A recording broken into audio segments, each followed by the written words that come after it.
Hello and welcome to Tax Matters. I'm Chamaka Ohawichi. How is your week going? And we do hope that you're fulfilling your tax obligations promptly and accurately.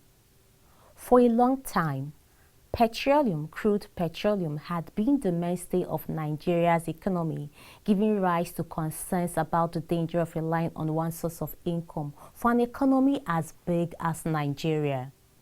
Successive governments have therefore striven very hard to diversify Nigeria's revenue base. Be that as it may, petroleum remains a good source of income. And so it was no wonder that the passage of the long-awaited Petroleum Industry Bill into an act was met with jubilation. Today on Tax Matters, we are discussing the Petroleum Industry Act, PIA, and our guides will be two men of caliber and a woman of uncommon brilliance. The interviews were conducted separately, but a lot of revelations came up. For example, we discovered that the many good things in the PIA have been drowned by the noise generated by the 3% allocation to host communities and the 30% allocation for exploration in frontier basins. We also discovered that the Act has come in as a single document to replace the Petroleum Profits Tax Act, PPTA, and a myriad of other related laws scattered in many statutes. Before we roll the tape, let's refresh your memory on some developments post-signing of the PIA by President Muhammadu Buhari. First, as prescribed by the PIA, the erstwhile NNPC is now a newborn baby in the form of a limited liability company, duly registered by the Corporate Affairs Commission. Next, the newly created regulatory bodies again, as prescribed by PIA, have taken off. We begin by asking our guests what really excites them about the PIA.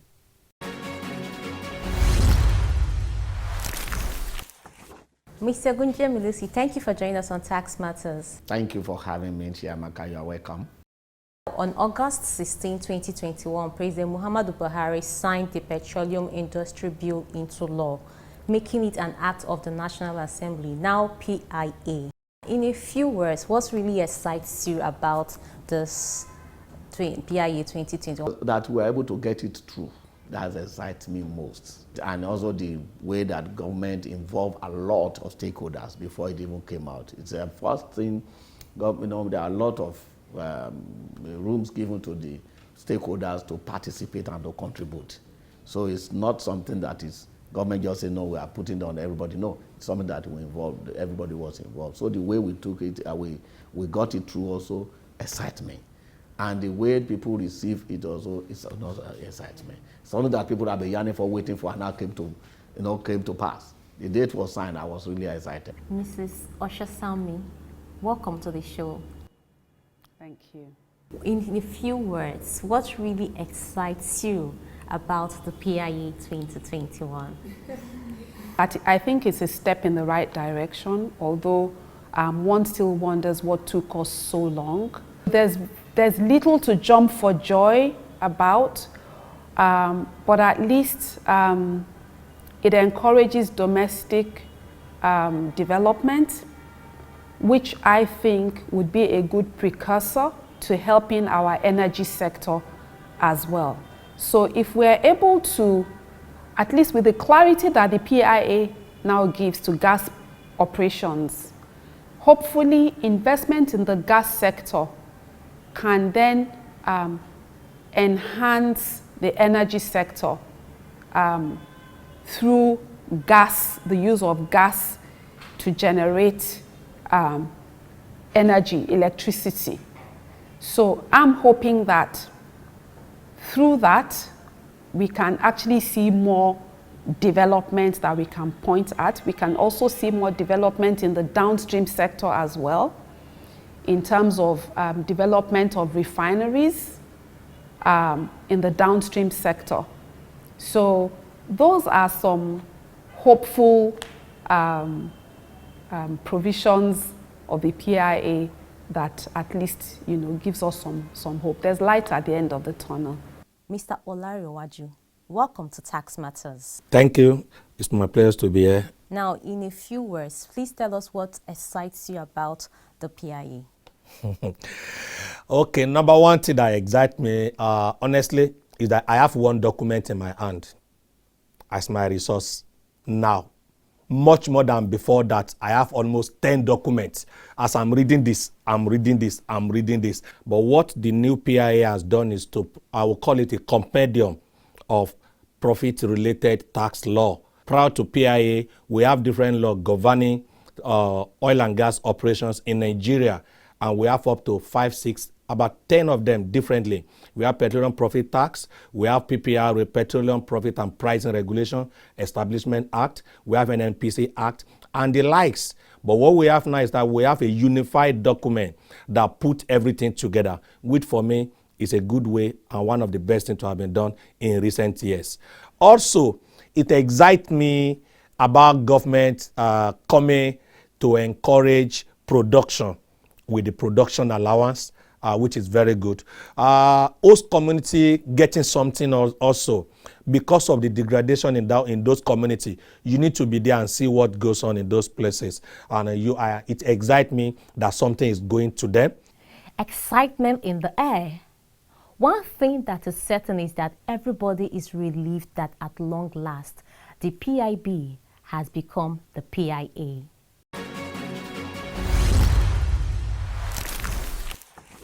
Now, what are the major chapters of the PIA 2021? Yeah, the PIA 2021 is an omnibus act. It contains 5 chapters. The first one has to do with governance and institutions. The next one is administration. Then you have host communities. Then you have the fiscal framework. And the last one, but not the least, that's the miscellaneous provisions. Anything that has to do with oil and gas industry is contained in that law. The fiscal alone, the fiscal is about 102 provisions, from 260 to 302.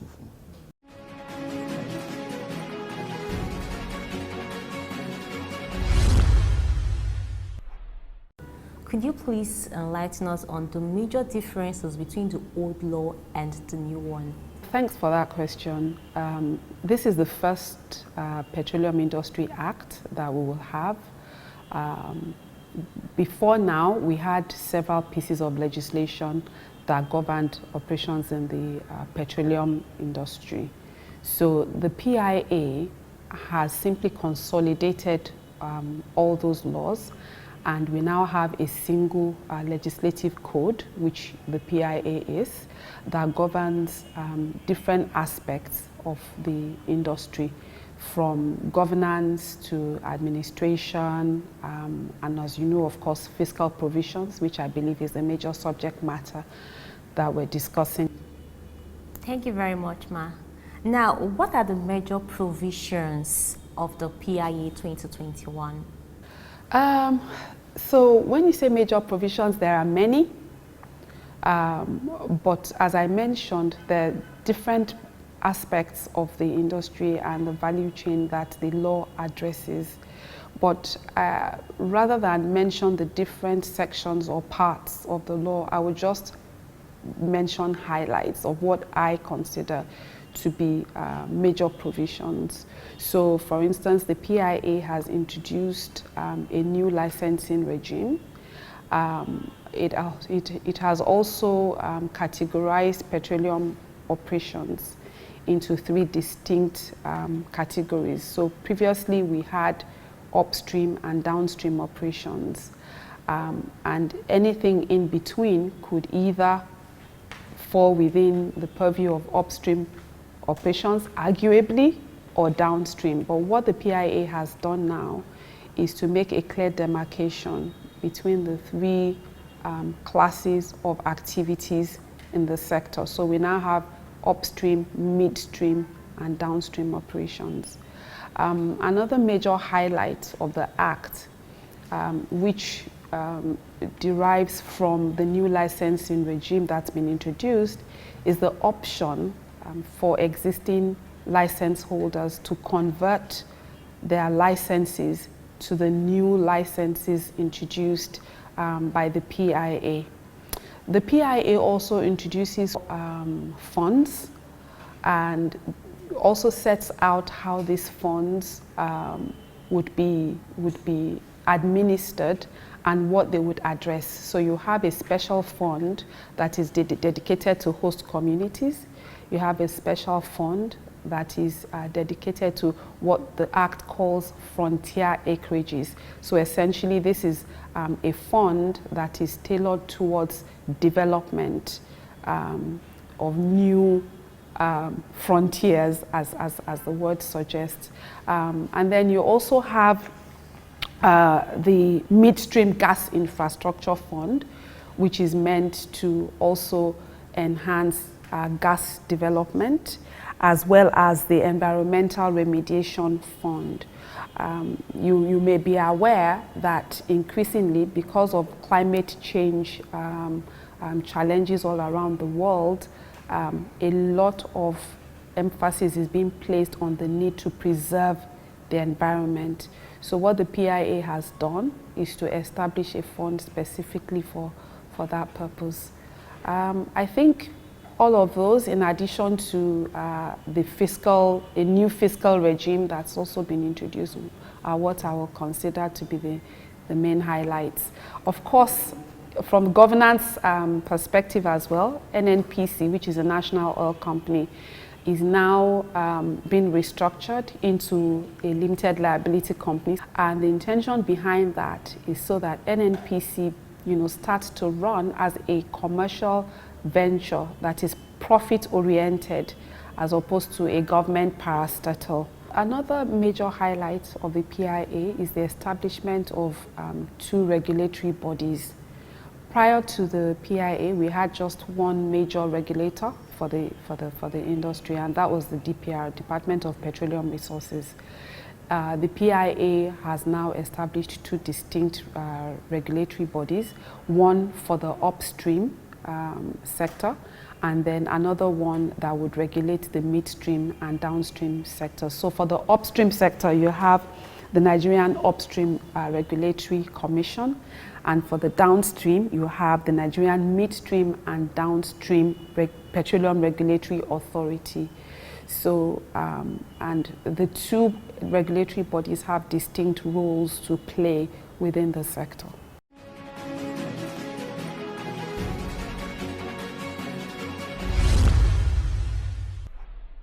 What would you regard as the major differences between the old law and the new one? I will pick it just briefly. In governance, a provision was introduced of setting up NNPC Limited and a liability company. But and people are given instances of Saudi Aramco as a way to go. But I'm of the view that private business people should be allowed to manage our NNPC. Then we can all be at rest. A good example in Nigeria that has been done before is what we find in NLNG, whereby we have private investors, business people managing the affair of NLNG. And today, NLNG is one of the success stories of Nigeria. Another difference I've seen is to have about 3% provisions for the host community. Is a good way to go. But the question is that the investor that is going to pay this money, because this money is not going to pay by government, might still be at exploration stage, not having any revenue for the first few years. Where would they get the money to pay this money? But the only positive thing is that all the money contributed for host community is allowed as a tax allowable deduction without any cap when filing tax return. So maybe that's the positive I can pick from it.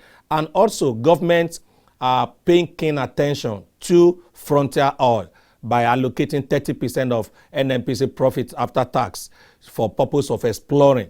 Also, I look at this that why the 30% into the hand of public servants? Also, the fiscal regime has brought a host of changes. There were institutions created by the current PIA. We have Nigerian Upstream Petroleum Commission, who is going to be in charge of royalty, signature bonuses, among others. Another entity institution was created, and that is Midstream and Downstream Petroleum Regulatory Authority, who will be in charge of regulating the gas flare penalty, among others. That means downstream and midstream sector will be regulated by the authority. But much more, where the impact is being felt and the discussions are going on, is actually under the fiscal regime, whereby the law introduced dual tax system into Nigeria for the first time. It has never been done before. Before, it used to be petroleum profit tax return, but now it's called hydrocarbon tax. And then you are going to file company income tax return together by one company. This has never been in Nigeria before. But what government is saying is to increase its stake, and then whereby no company can come to Nigeria without making payment. And also some costs that used to be allowed under the previous petroleum profit tax have been taken away and can only be allowed under company income tax return, unlike before. Penalty have been increased. Prior to this one, when you don't file your return, the penalty used to be the first month, 10,000, and then 2,000 for each day. But 10,000 has turned to 10 million. And then for each day that the return is delayed, it's now 2 million. And there are a whole lot of changes. Like the tax rate also now is an advantage to the company. For deep offshore, before the tax return used to be 50%, but now it's zero. But they will pay company income tax at 30%. And usually before, the tax rate for onshore, shallow water and onshore is basically 85%, 65.75%, but this now is just 30% or 15%, as the case may be, which for me is a positive way. And Nigeria can pride itself wherever it goes now that the tax rate in my country is actually low, unlike before that we have about 85%. I'm a very busy man. My business involves a lot of traveling and I interface with lots and lots of people and organizations. Tax compliance used to be a big drag on my business. It was time consuming and very costly. But now, no more. Introducing the FIRS Tax Pro Max, the truly fully end-to-end tax administration solution for companies' income tax, value-added tax, petroleum profits tax, and all other tax types. For fast, efficient, and convenient end-to-end tax experience, log on to www.taxpromax.firs.gov.ng. Tax Promax has turned things around for me. It is fast, user-friendly, and cost-effective. FIRS, making tax administration as easy as ABC.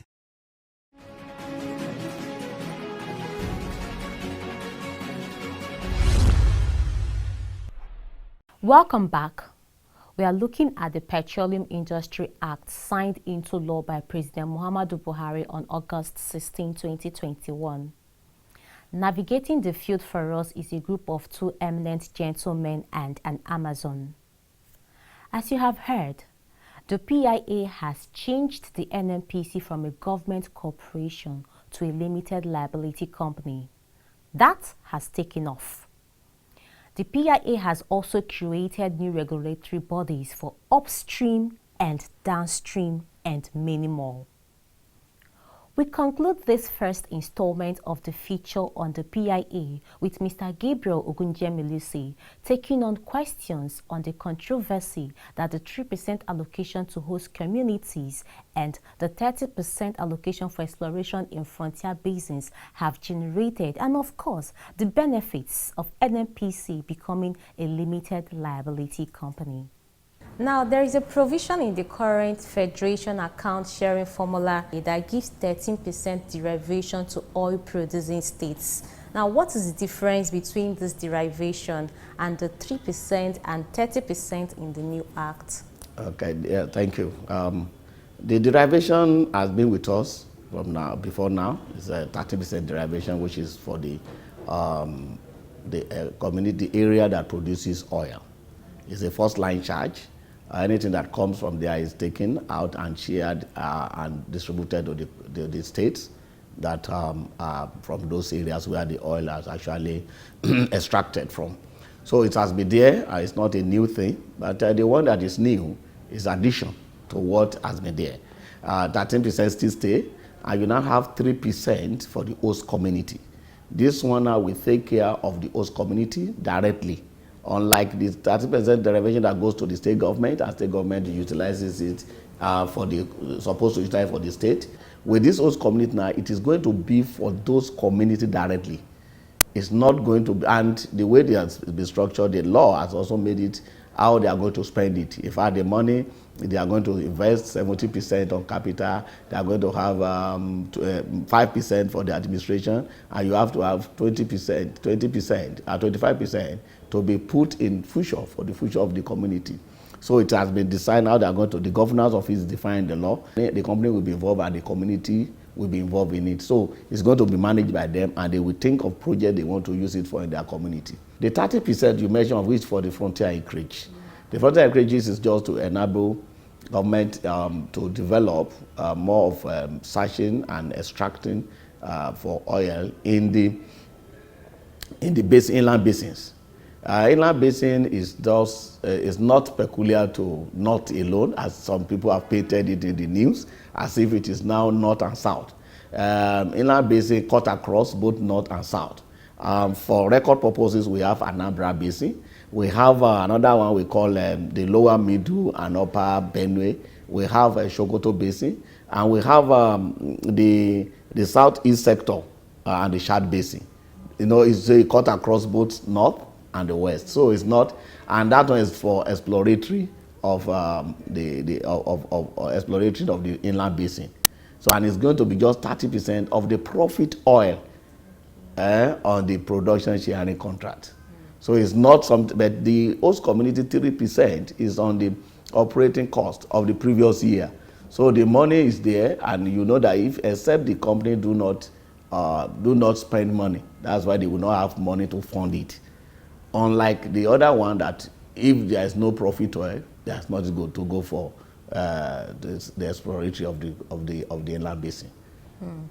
Now we also understand that the NNPC, as you just mentioned, will no longer be a government corporation. Now, what benefits do you think this will bring to the country or the industry at large? They are going to be run like a company on its own, so it's going to profit base, and it's going to have share capitals where people will invest. It's going to be in the future. It's going to be public limited. It will be quoted, and they are going to run it like as a business, not as government something. So it is going to be more. There are going to be more of efficiency in the running of the company.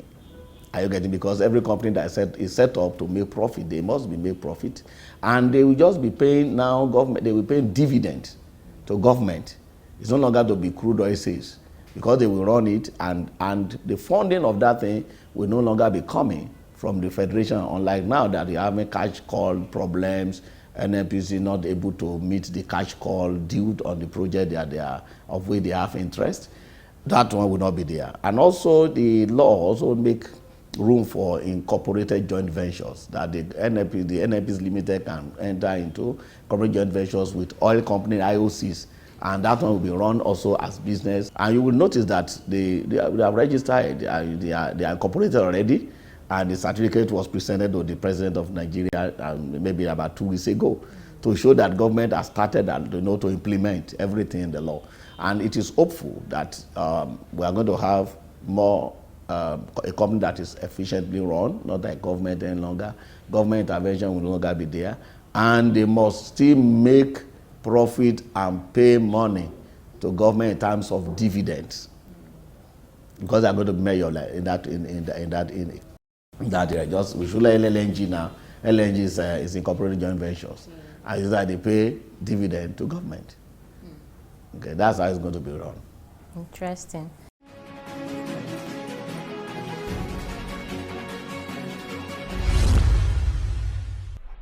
There you are, PIA 101. Remember, this is just the first installment. In part 2, and there may well be part 3, Mr. Ogunjemilisi, Mr. Olarewaju, and Mrs. Oshosami will still be our guides. We hope you had fun. We did. And so let's meet again next week for yet another rollicking time on tax matters. Keep safe from COVID and drive safely to stay alive. Bye for now.